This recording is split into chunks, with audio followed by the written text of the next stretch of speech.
Here's another example of solving a linear equation. This one's a little bit more complicated with more parentheses and brackets.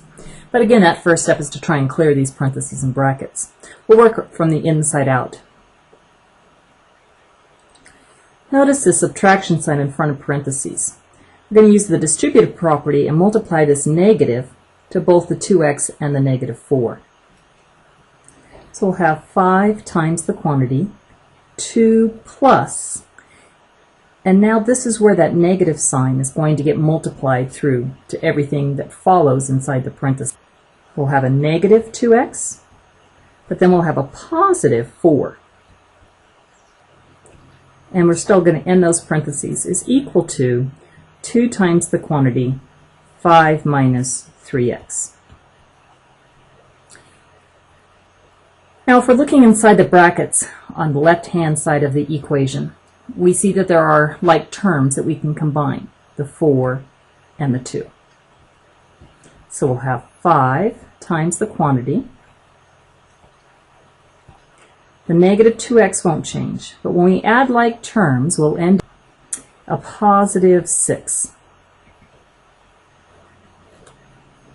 which is equal to 2 times 5 minus 3x. In the next step, we'll clear those parentheses as well. So if you notice on both sides of the equation, we still have parentheses. Let's use the distributive property one more time and clear those parentheses. We're going to multiply the 5 to the negative 2x, and we'll also multiply the 5 to the 6. We'll multiply the 2 to the 5, and we'll also multiply the 2 to the negative 3. So that would give us a negative 10x plus 30 is equal to 10 minus 6x. Now if you notice in this equation we have the variable on both sides of the equation. We can choose to get rid of either the negative 10x or the negative 6x. This time I think I'll add positive 6x to both sides of the equation. So I'll add 6x to this side and 6x to this side, keeping the balance so that the equation really is still equal.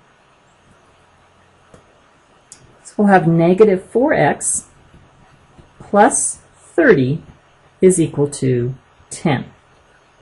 So we need to try and get x alone. There's both a negative 4 with it and a 30. We'll get rid of the furthest thing first, which is 30. So we'll add a negative 30 to both sides of the equation. That gives us negative 4x is equal to negative 20. Well, x is not alone. It's being multiplied by negative 4. So in order to get x alone, I'm going to multiply both sides of the equation by a negative 1/4.